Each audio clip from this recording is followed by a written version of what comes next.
সেদিন আমরা সবাই শঙ্কর দাদুর চায়ের দোকানে চা খাচ্ছি আর আড্ডা দিচ্ছিলাম। সন্ধ্যা গড়িয়ে রাত তখন 9:45।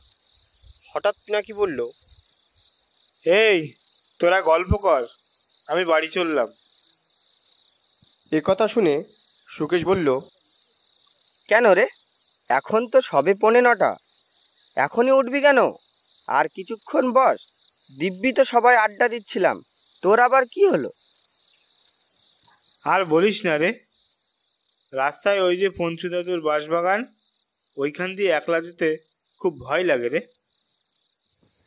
চায়ের দোকানে শঙ্কর দাদু বলল, কি রে পিনাক্কি, তুই এবার ভূতের ভয় পাস নাকি? আচ্ছা দাদু, আদেও কি ভূতের অস্তিত্ব আছে? আমাদের এসব আলোচনার পাশে বসে শুনছিল রাহুলদা। রাহুলদা বলল, আমিও আগে ভূত বিশ্বাস করতাম না, এখন করি, আমার জীবনে একটি ঘটনা ঘটে যাওয়ার পর। আমরা সবাই অবাক হয়ে রাহুলদার দিকে তাকিয়ে রইলাম। আগে ভূত বিশ্বাস করতে না, এখন করো, এর মানেটা কি রাহুলদা? আর কি এমন ঘটনা ঘটেছিল রাহুলদা? রাহুলদা একটু চুপ করে রইল, তারপর বলল, ঘটেছে রে, আমার জীবনে ভূত দেখার অভিজ্ঞতা যা ঘটেছে তা শুনলে ভয় পেয়ে যাবি তোরা সবাই।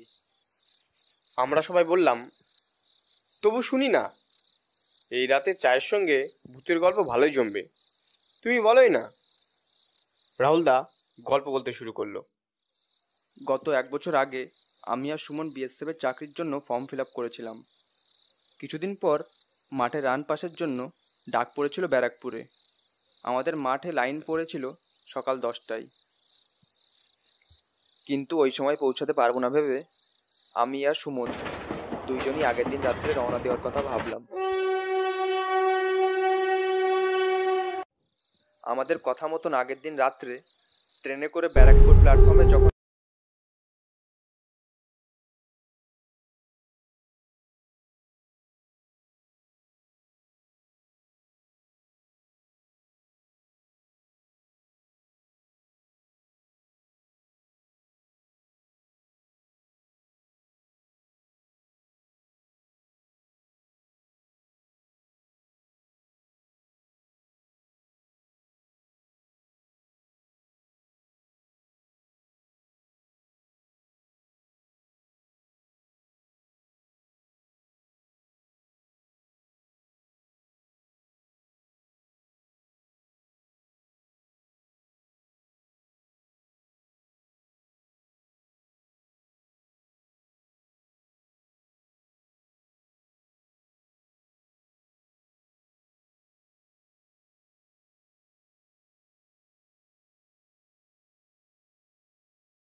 এই কথা জিজ্ঞাসা করায় লোকটি বেশ খুশি খুশি মনে হলো। তা আপনি যখন প্রথম পুলিশের কাজ পেয়েছিলেন তখন আপনি খুব গর্বিত, খুব আনন্দ পেয়েছিলেন না?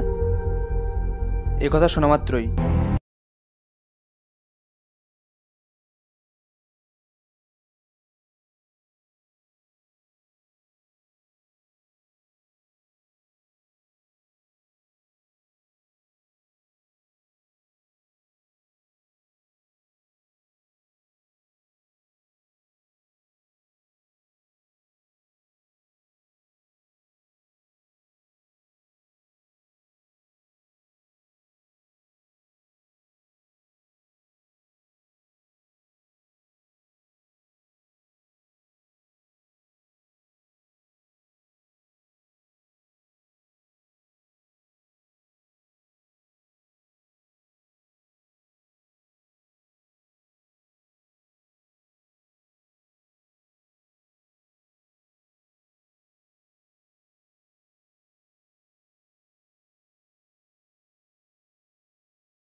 এ ঘরের শিকল খুলে ভেতরে তাকিয়ে শিউরে উঠলাম।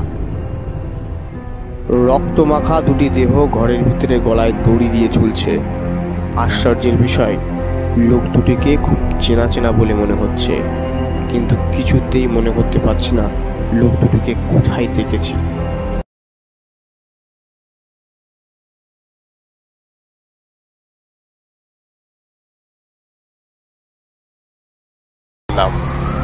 ওদের পরিবারে একজনকে সঙ্গে নিলাম লাশ পাহারা দেওয়ার জন্য।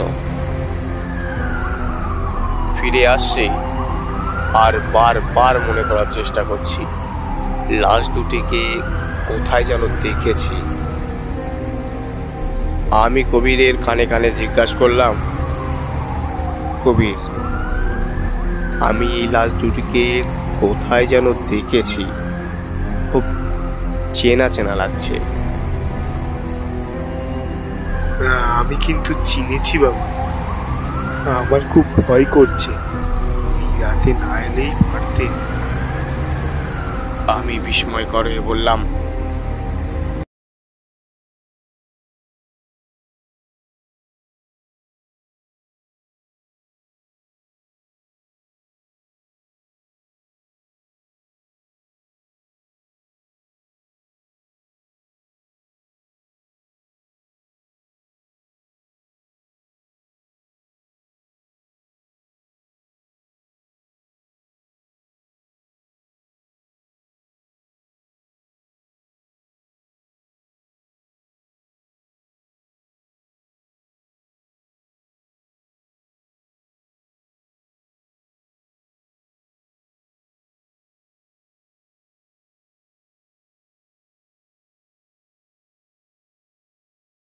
যা দেখলাম তা সত্যি ভয় পাওয়ার মতো। দড়ির বাঁধন খুলে লাশ দুটিও পিছু পিছু নেমে গেল। ভয়ে আমাদের আত্মা খাঁচছাড়া হওয়ার জোগাড় হলো। তখন আমরা ভয়ে বিস্ময়ে ভালো করে তাকিয়ে দেখলাম সেই দুজনই একে অপরের সঙ্গে কথা বলছে নরকঙ্কাল রূপে। এই দৃশ্য দেখার পর আর নয়, আমি আর কবির দুজনাই গাড়ি থেকে নামলাম। তারপর ওদের নজর এড়িয়ে দুইজনায় ছুটে চললাম মাঠের উপর দিয়ে। একটু পর দেখি ওরাও ছুটে আসে তীরের গতিতে আমাদের দিকে। এমন সময় একজন লোক এসে বলল, বাবু, আপনার বাইকটা নিয়ে এসেছি। এই যে, ইনি সেই কবির, আমার সেই দিনকার কনস্টেবল। আপনি আবার সেই রাতের কথা শোনাচ্ছেন? আপনাকে কতবার বলেছি ওই ভয়ঙ্কর রাতের কথা কাউকে বলবেন না।